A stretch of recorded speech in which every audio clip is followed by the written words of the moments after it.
আমরা আছি ক্যানিং পূর্ব বিধানসভা এবং ভাঙড় 1 নম্বর ব্লকে।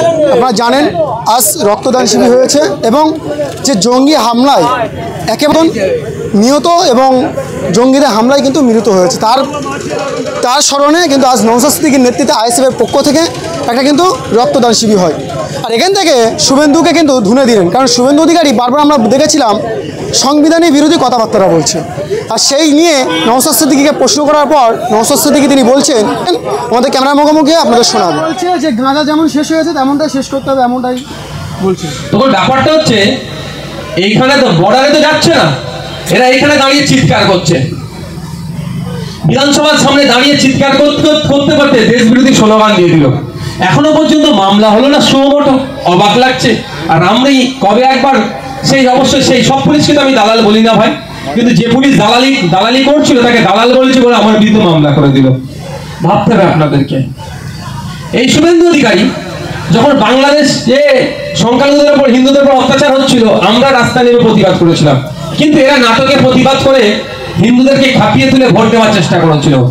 এরা কিন্তু আদানিরা বা আমাদের দেশ থেকে যে ইলেকট্রিক গুলো যাচ্ছে সেগুলো বন্ধ করার কথা বলেনি। পেঁয়াজ বন্ধ করতে হবে, চাল যাওয়া বন্ধ করতে হবে, কৃষকদের পেটে মারবে, হাতে মারার চেষ্টা হয়েছে, কিন্তু যে ইলেকট্রিক যাচ্ছে সেটা বন্ধ করার কথা বলেনি। আর আপনারা দেখুন শুভেন্দু অধিকারী অনেক চিৎকার করছে, একবারও বলছে না যে বর্ডারের ধারে গিয়ে আমি আমাদের সেনাদের হয়ে লড়াই করব, বরঞ্চ আমরা বলছি এই সুযোগ আছে। যেভাবে পাকিস্তান বারবার আমাদের দেশকে ডিস্টার্ব করে, আমাদের দেশে ঢুকে শুনছি, যেটা আমি তো আমাদের গোয়েন্দা বিভাগ নয়, রাজ্য সরকার যেটা কেন্দ্র সরকার যেটা বলছে তাদের প্রতিনিধি যেগুলো বলছে শুনতে পাচ্ছে, তারা কি পাকিস্তান যোগ আছে। এই সুযোগে তো পাকিস্তানকে জবাব দিতে হবে। তো যদি শুভেন্দু অধিকারী যেতে ভয় পাই বাদ দিন, আমরা যাওয়ার জন্য প্রস্তুত আছি। বলছেন আমাদেরকে রাখুক, আমরা সীমান্তে গিয়ে দেশের হয়ে লড়াই করব। আর শুভেন্দু বাবু বাজার গরম করার কথা বলছে।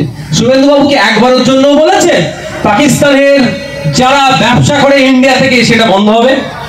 একবারের জন্য বলেনি।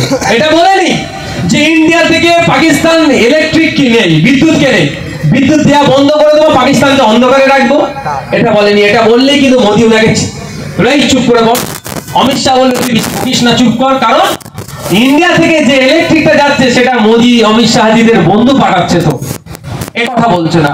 শুভেন্দু বাবু শুধু মানুষকে ভড়কাইয়ে পলিটিক্স করতে আছে, ক্ষমতার মসনদে যেতে চাইছে।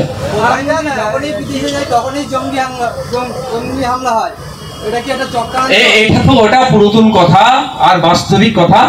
যখন বিজেপি দুর্বল হয় তখন এই ধরনের জঙ্গি আক্রমণ হয়।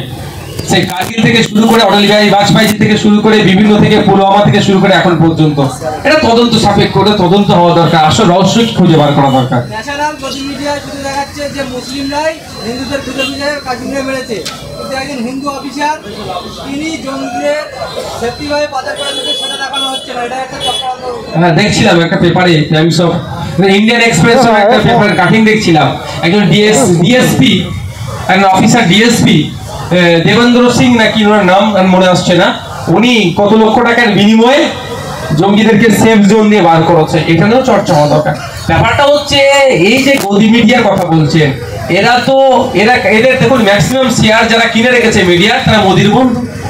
মোদি যে এখন চাপে আছে এই মিডিয়াতে হিন্দু মুসলমান করতে হবে। ভারতবর্ষ এখন কোশ্চেন করছে যে ওই জঙ্গিগুলো আসলো কি করে, আসলো তারা বিনা ভিসাতে এসে এখানে খুন করলো, আমার ভাইদেরকে শহীদ করলো, করে আবার চলে গেল, আমরা কিছু করতে পারলাম না তাদের কেন? এই প্রশ্ন যখনই উঠছে তখন হিন্দু মুসলমানের খেলার চেষ্টা করছে। আর বাংলার রিপোর্টার মহিবরঞ্জন লাগাচ্ছে, তিনি তার সাংবাদিকতার মাধ্যমে তুলে ধরলেন সেগুলার শব্দটা সংবিধান থেকে তুলে নেওয়া হোক, আর যারা সেগুলার তারা এখান থেকে বেরিয়ে পড়ুক, পাকিস্তানে চলে যান। কি বলবো? আমি আপনাদের কথা বলি, ওই আপনি রিপোর্টারের নাম নিলেন, সে রিপোর্টার মনে খবর হয়তো দেখিয়েছে, আর না দেখালে আমি রিপোর্টারকে বলে দিই যে আপনি যেই দলের হয়ে চাটুকারিতা করছেন মিডিয়া হাউসে বসে, আমরা মিডিয়াকে মনে করি গণতন্ত্রের চতুর্থ স্তম্ভ, নিরপেক্ষ থাকবে, মানুষের আসল খবরটা তুলে ধরবে, এই বিশ্বাসটা করিয়ে নিন রিপোর্টারদের কাছ থেকে।